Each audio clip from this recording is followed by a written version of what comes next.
Okay. Welcome to Rogers That Podcast. Your hosts for today's podcast are Sophia, Jessica, and Galilea. And today we have a great opportunity to interview Mark Boughton, who is the Commissioner of Connecticut Department of Revenue Service. Mr. Boughton is also the former Mayor of Danbury. Welcome, Mark Boughton. Thank you for taking the time to talk with us today.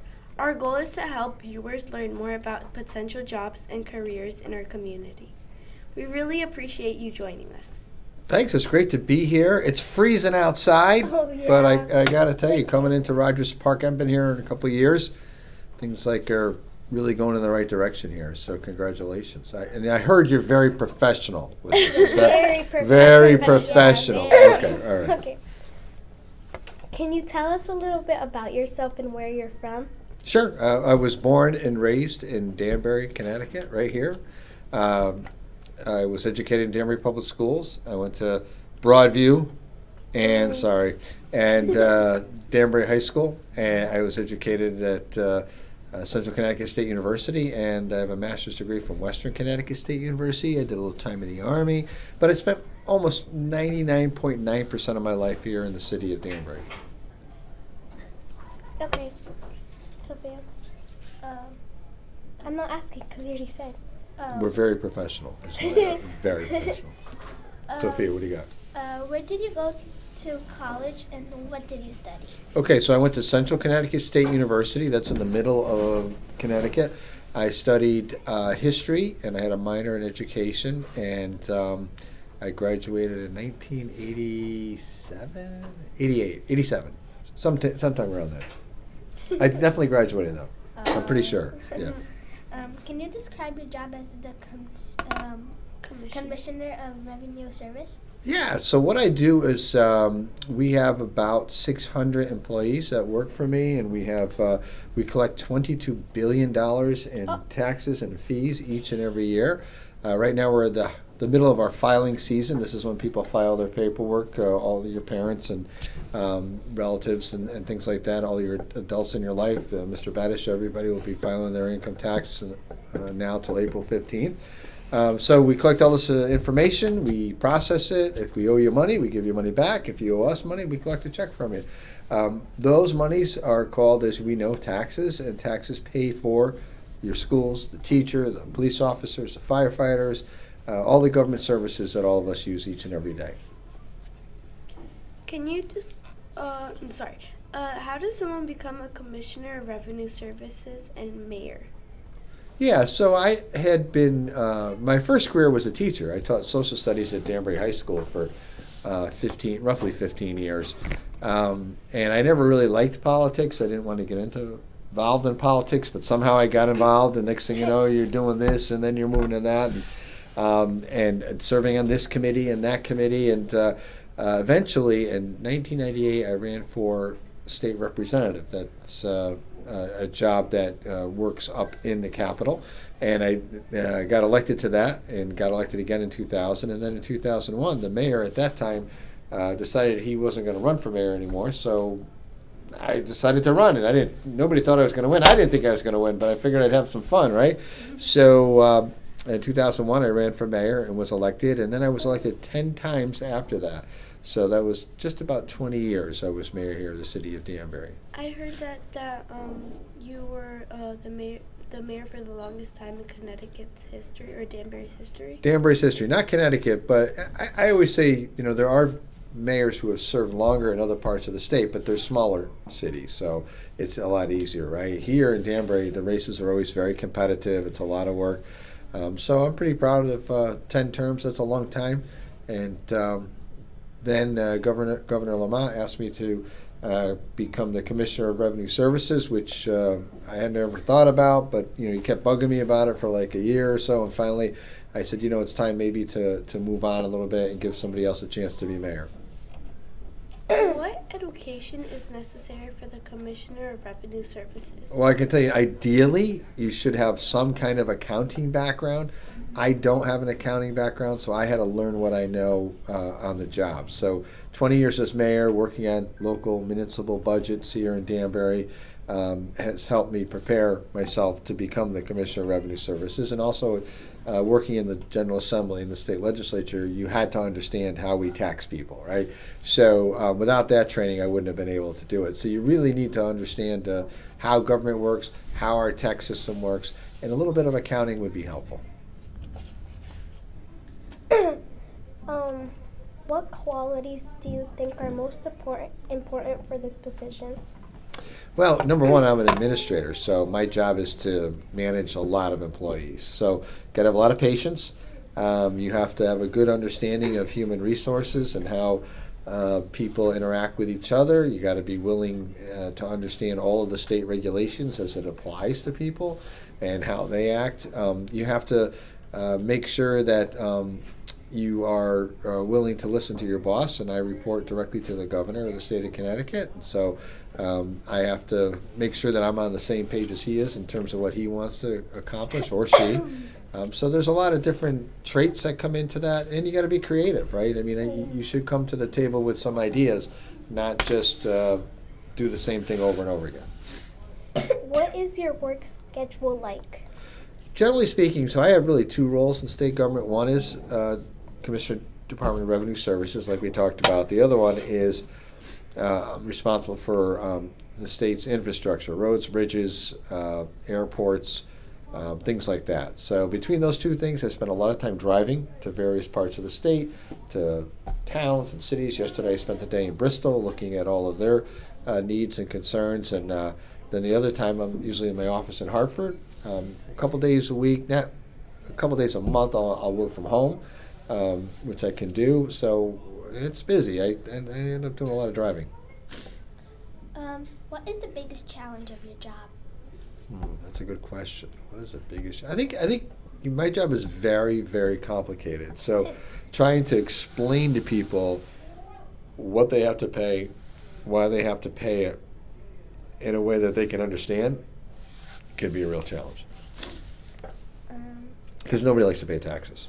Right? Nobody wants to pay. I get it. I don't like to. What is the most rewarding part of your job? I think when, this past year we were able to, myself working with the governor, we were able to reduce taxes. So we were able to reduce the amount that people had to pay. That was rewarding to see us do some positive things and moving in the right direction with the state's finances.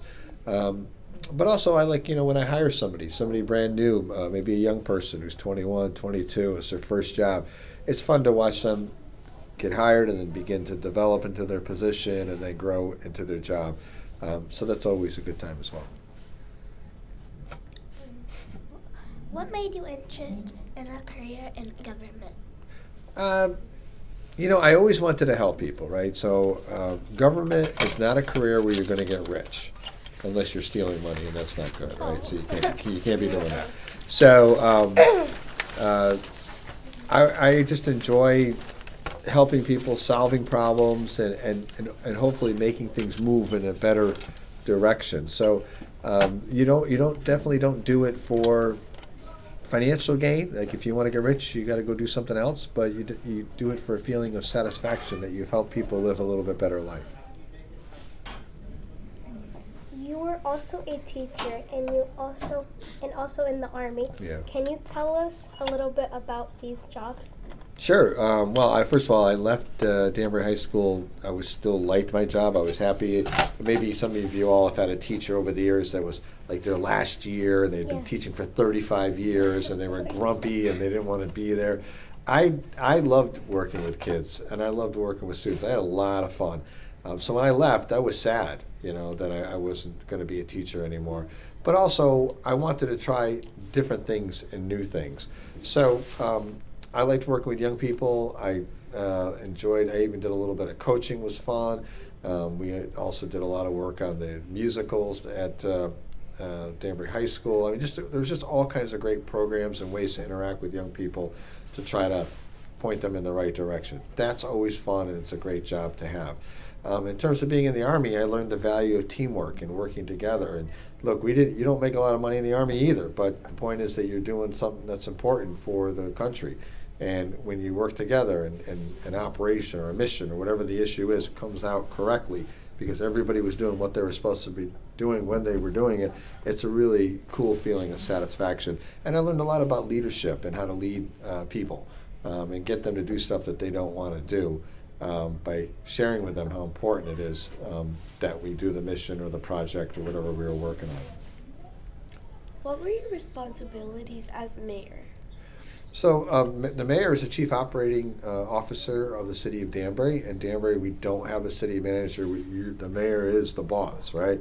So my responsibility was to manage several hundred people, was to make sure that all of the various departments had the resources, the money necessary to do the job, police, fire, schools, etc. We also had a responsibility to plan for the future, what the community should look like, by building roads and making sure that we're adding new schools and buildings and bridges and all kinds of neat stuff like that to help people move around the city. So I enjoy doing all that. Plus, you have a responsibility. You're the chief cheerleader for the city, right? So I never left Danbury. I've been here. I was born here. I'll probably die here.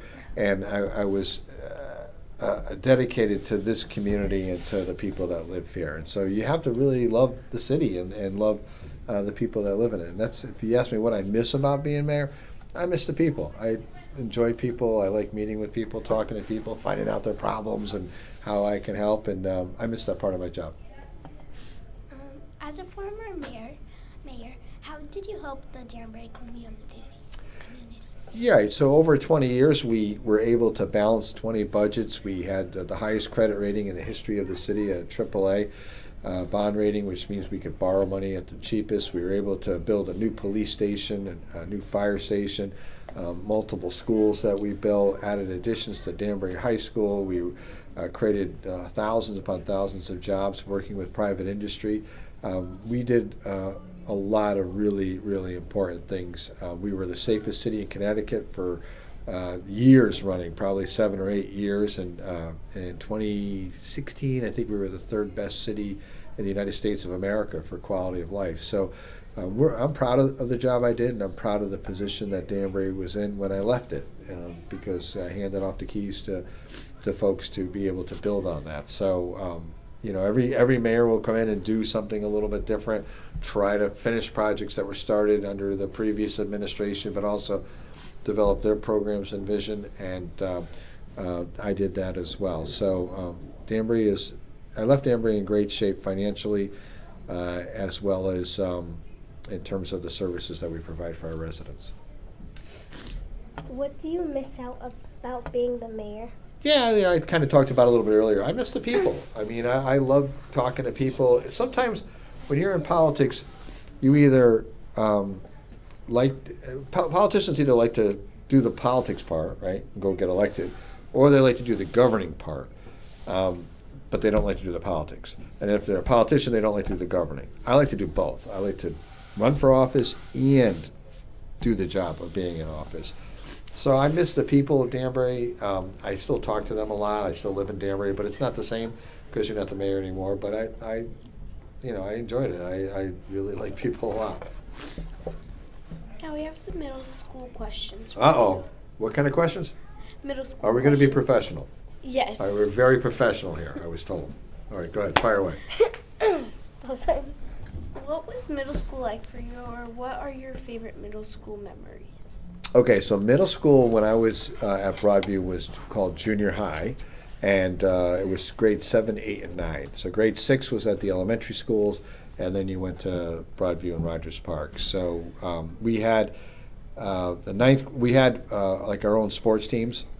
So we had our own football team, we had our own basketball team, and probably the biggest sporting event outside of something the high school did would be the annual Rogers Park versus Broadview basketball game and the annual Rogers Park versus Broadview football game. Those two events would draw thousands of people to watch them. It was crazy. Who would usually win?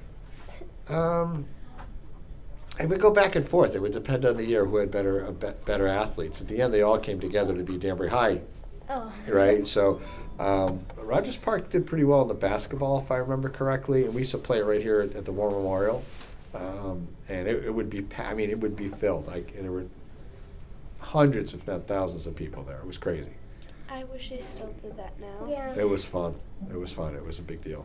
The football game, same thing. We used to play it at Danbury High, and it would be just, the whole grandstands would be filled. I just have a quick question. What elementary school did you go to? I went to Pembroke. Oh, Pembroke. Pembroke, Pembroke? yeah. Oh, Yeah. You didn't know that, did you? no. Yeah, see? When you were in middle school, what did you want to be when you grew up? That's a great question. I wasn't sure. I didn't decide to be a teacher till I went to college. I remember that. And I don't know if I had a career that I wanted to do.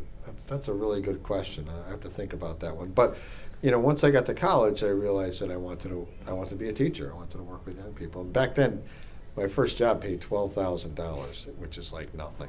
All right, so multiple. Granted, it was the late 1980s, but it was the second year I got there that they raised the teacher salaries up to something a little bit better. But I remember that first year, I had to wait on tables, I had to do all kinds of things just to be a teacher because I loved doing the job so much. What advice would you give to middle school students today? I would say this. I understand how chaotic life can be for you. I understand social media, the Snapchats, the Instagrams, not so much TikTok anymore, but I understand all that stuff puts a lot of pressure on you. I get it. But what I would tell you is that this school, with its teachers, has a lot of opportunity for you. Doing this podcast is an amazing opportunity for you, right? And as you go into the high school from here, take advantage of all of the programs that are there. If your thing is drama, if you want to be in musicals, then get involved in that. If your thing is ROTC, get involved with that. If your thing is the math club, whatever it might be, or sports or whatever, get involved in something, because Danbury High is so big that it's easy to get lost. But if you connect into a smaller program, whether wrestling, I was a wrestler, for example, right? So that becomes your sort of little community within the larger community, right? So you get to know everybody and be friends with people. So Danbury offers a lot. And people sometimes forget that because we get so busy with all the other stuff that's out there. But take advantage of it and try it out. And you know what? Go to a club meeting, and if you don't like it, don't go again. It's okay. You're just testing to see what you like and what you don't like. I think there's still a government club up there. There was before. I mean, it sounds weird, but try it. If you don't like it, don't go back. We do have clubs here in Rogers Park. I'm in musical theater. Oh, nice. So you like that? Do you play an instrument, or do you like to sing and stuff like that? They act. You like to act? Yeah, they act. Acting, yeah. This year we're Acting. Sorry, I was in the Nutcracker this year. Oh, really? Oh, That big Nutcracker they do in high school. My cousin Mia, she was the I think she was the Nutcracker or something like that. Yeah, could be. So I decided I wanted to learn how to dance, even at my age. So I went and took dance lessons, and you have to try out for the Nutcracker. You can't just show up and say I'm in. Even if you're next mayor, you can't show up and say I want to do this. No, you got to audition, just like anything else. So I auditioned, and I got selected, but that was because I had taken dance lessons ahead of time, because I wanted to learn how to dance. And so I spent all fall learning how to do dances, and I was in the Nutcracker. I'm pretty proud of that. So next year I'm going to go back. They want me to come back and participate again. So yeah, I'm in the opening scene. It's pretty good. Have you ever seen it? The Nutcracker? Yeah.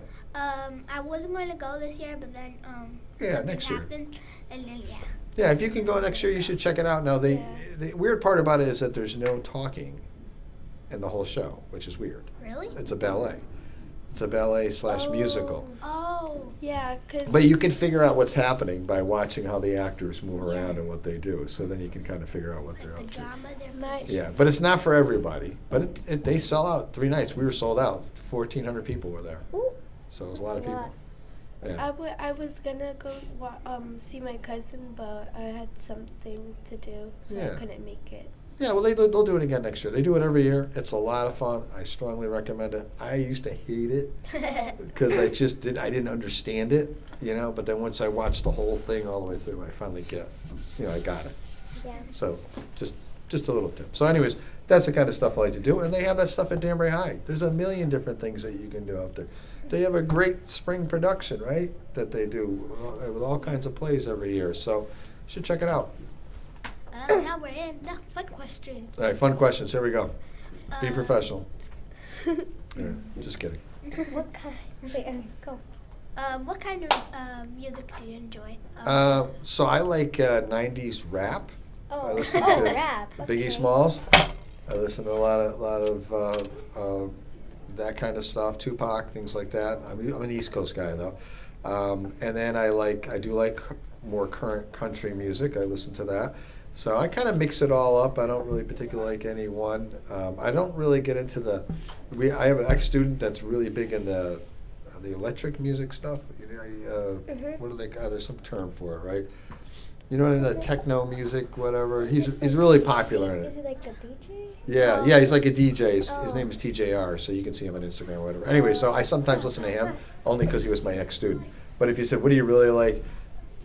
I like Biggie. Do you have any favorite artists?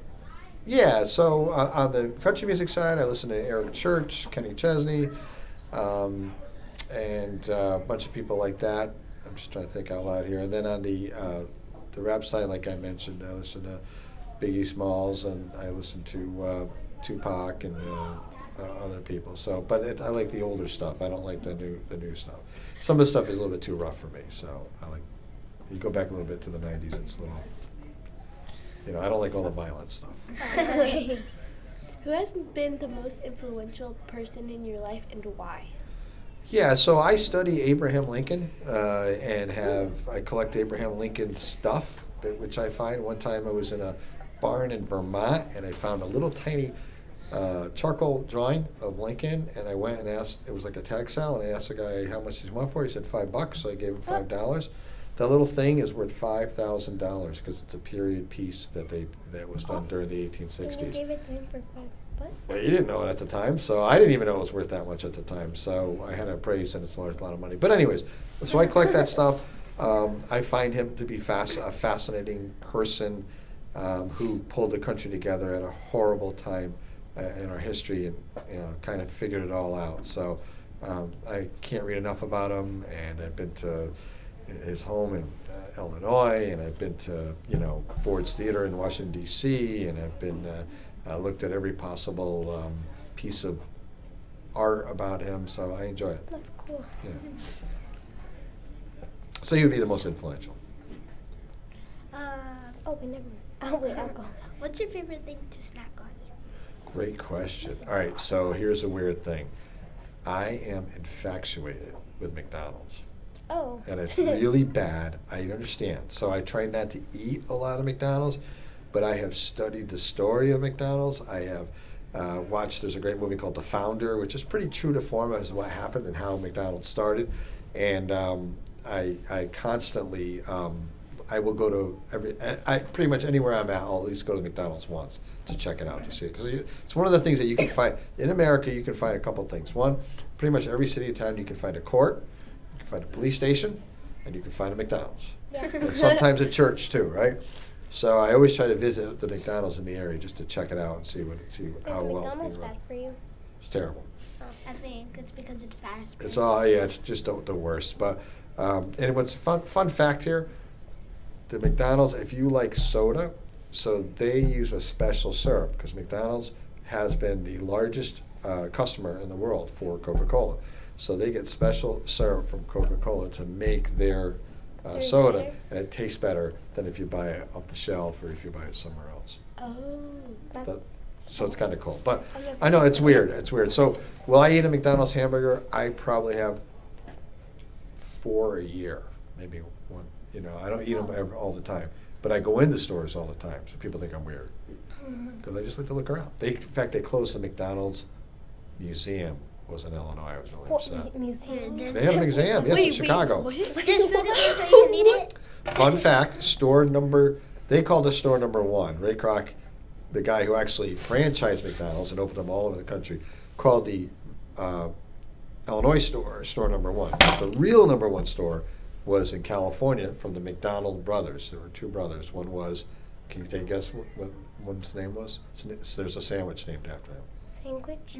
Big Mac? Big Mac, that's Big right. His Mac. name was No. Mac. Oh. Mac McDonald, yes, he was one of the Mac- brothers. Big Mac. So there were two brothers out in California. They had a stand where they sold their McDonald's, and one of the brothers' name was Mac, and Mr. Kroc brought the rights to sell McDonald's all over the country. That's good guess. See that? Look at that. And by the way, just another fun fact: Mac was a big guy, hence Big Mac. Big Mac. They named the sandwich after him. That's crazy. Big Mac. Yeah. All right, so I'm sorry we got talking about McDonald's. Okay. Any favorite place to go on vacation?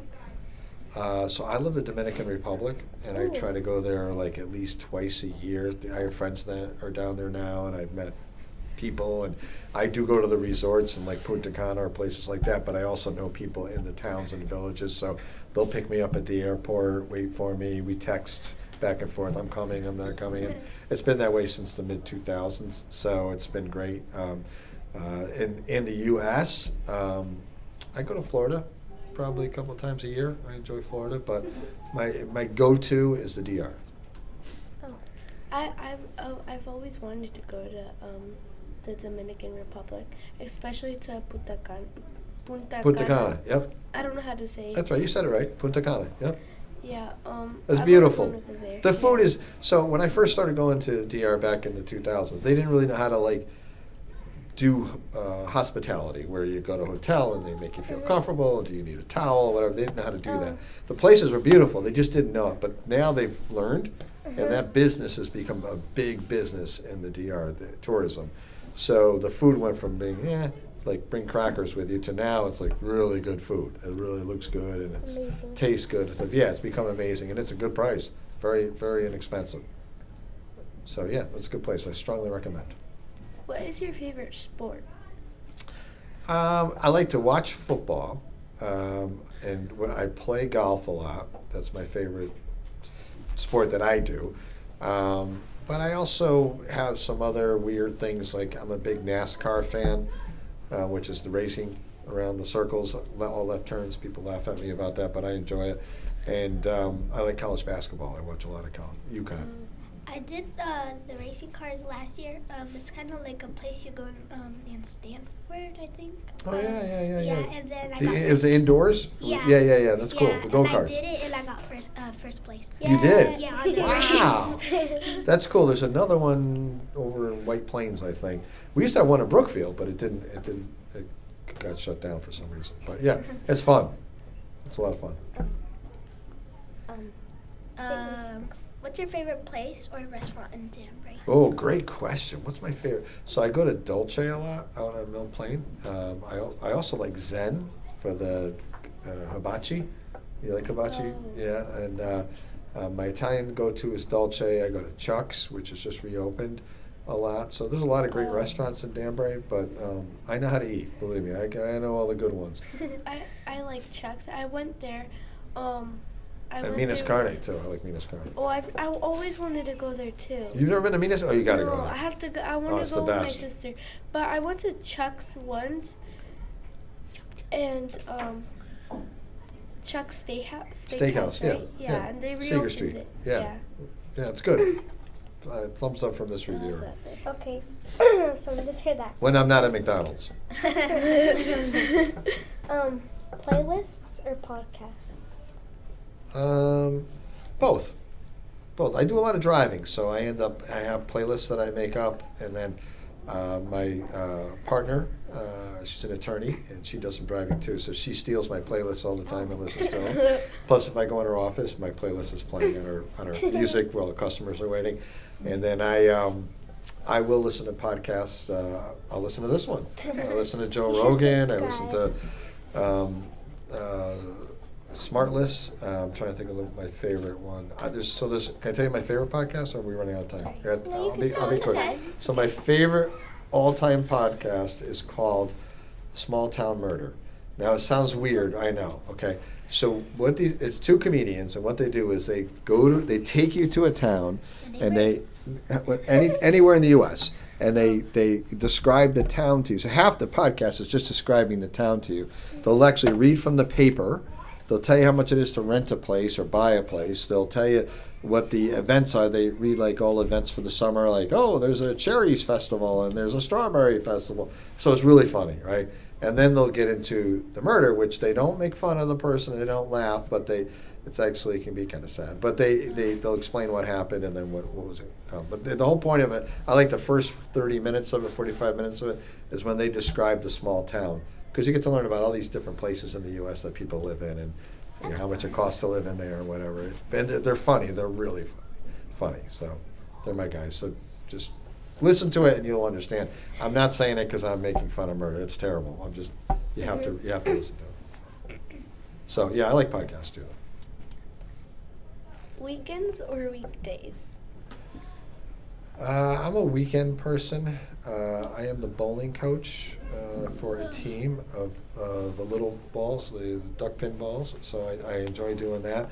And I did some other coaching. So I do like work. So I still like working with young people. So I still do that now.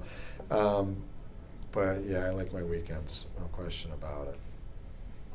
Yeah. Books or movies? Say that again? Books or movies? Movies all day long.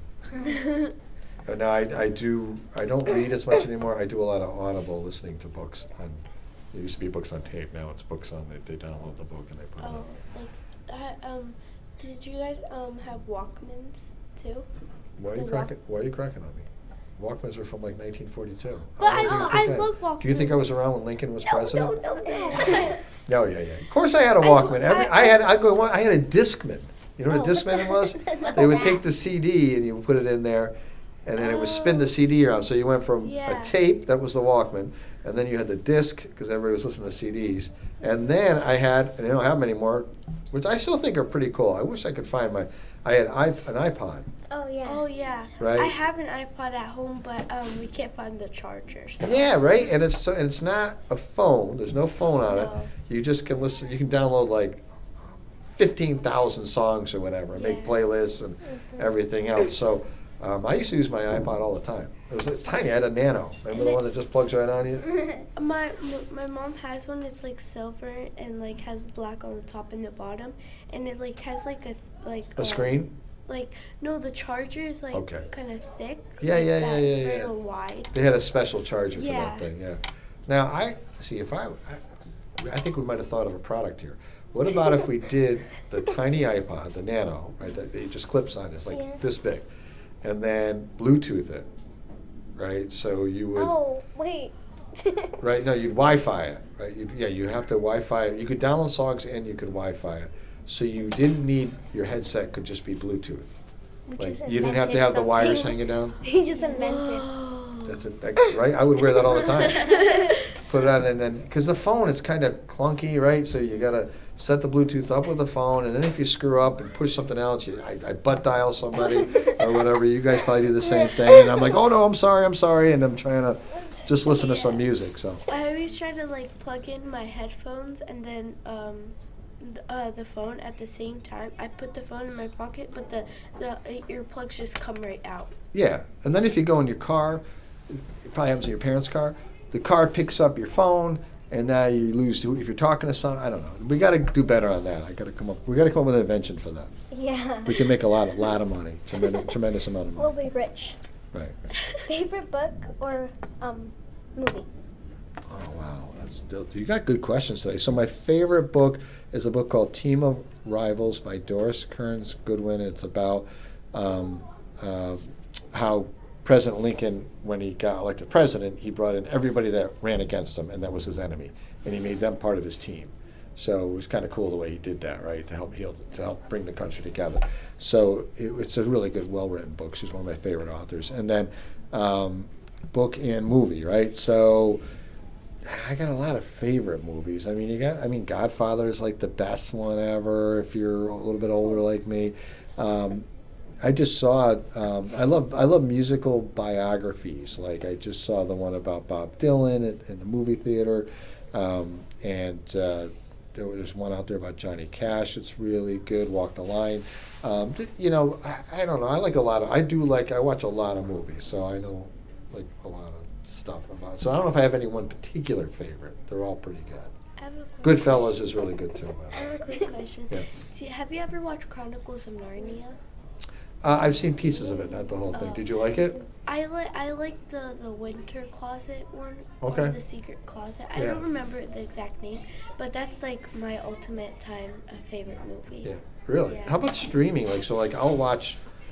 You know, I have a lot of shows that I stream, like The Office. You Oh, yeah. remember that comedy? So I watched that. There's like 11 seasons on Peacock Yeah. with that, or Breaking Bad, or things like that you probably have heard of. That also you can watch. So they're bigger than movies because they're longer, but I find them interesting too. Are you a morning or night person? I'm definitely a night person. I do not like the mornings, and I think I always ask myself why is that. And I think it's first of all, my partner's kids get up at 5 a.m. Oh.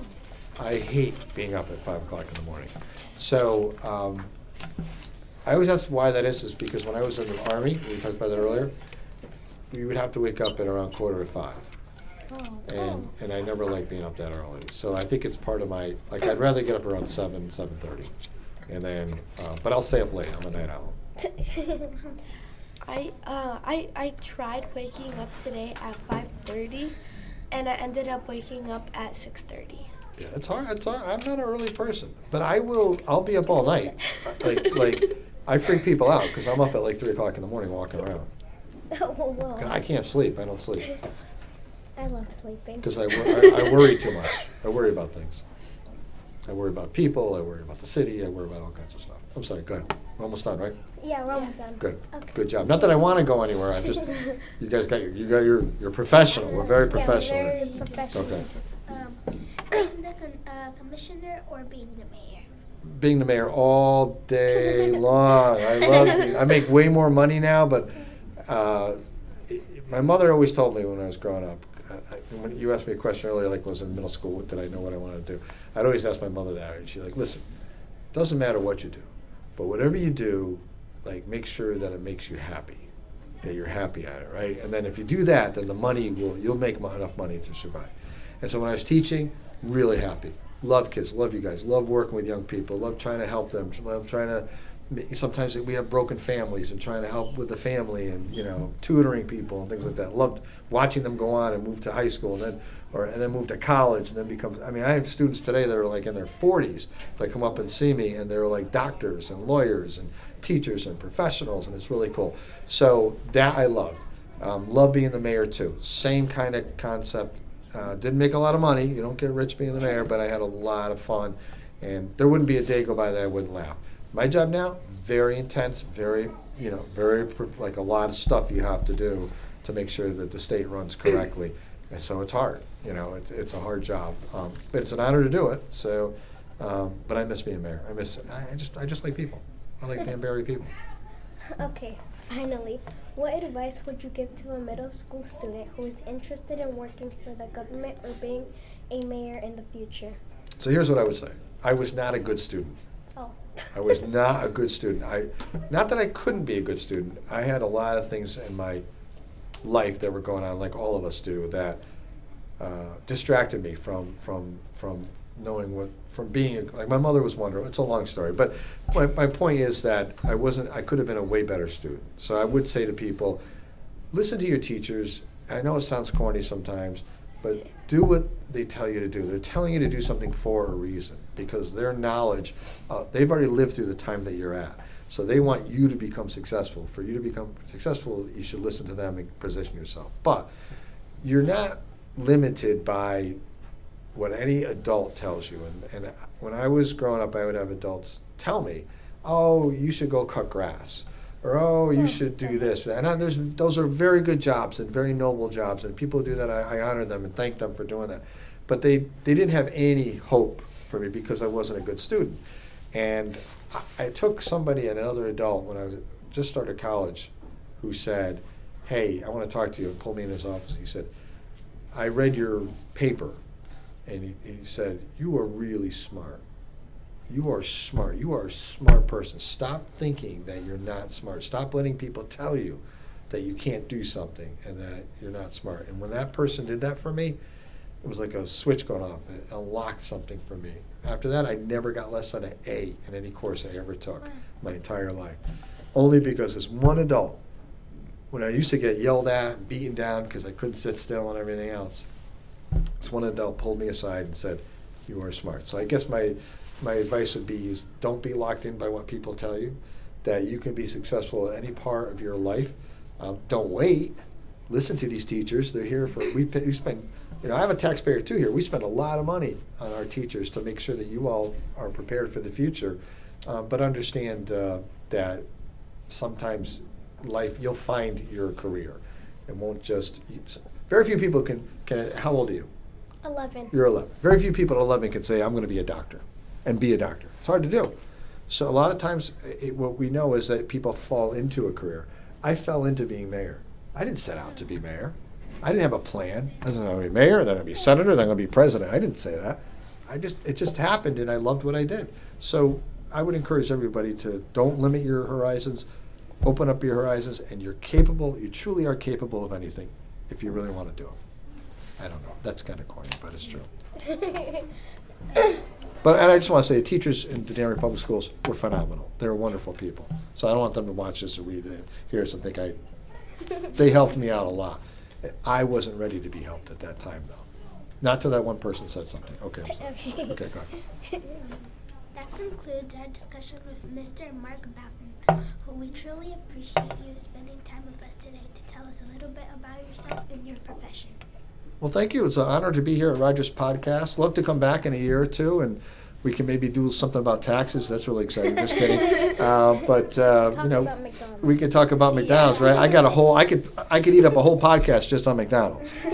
Just so you know. We need samples. a lecture on McDonald's. Well, tell Mr. Bettish, and I'll be happy to come in and do that. And I'll bring samples. Yeah. Yes. As We long need as to do another podcast with like McDonald's food, and then while we're talking, we're We're trying the McDonald's. And I will tell you why McDonald's food is better than Burger King. I prefer okay. Burger King. No, I will explain why. Sorry, So, because I know all about their ingredients and their processes. All right, anyway, I'm going to shut up now. Thanks, everybody. Good to see Thank you for turning, Rogers Pod. Thank you for turning into another great episode Oh, of yeah. Rogers That. Podcast. See you next time. Bye. Bye. Wait, don't forget to subscribe and get a like. Like this video, Bye-bye. please, guys. Bye. Bye.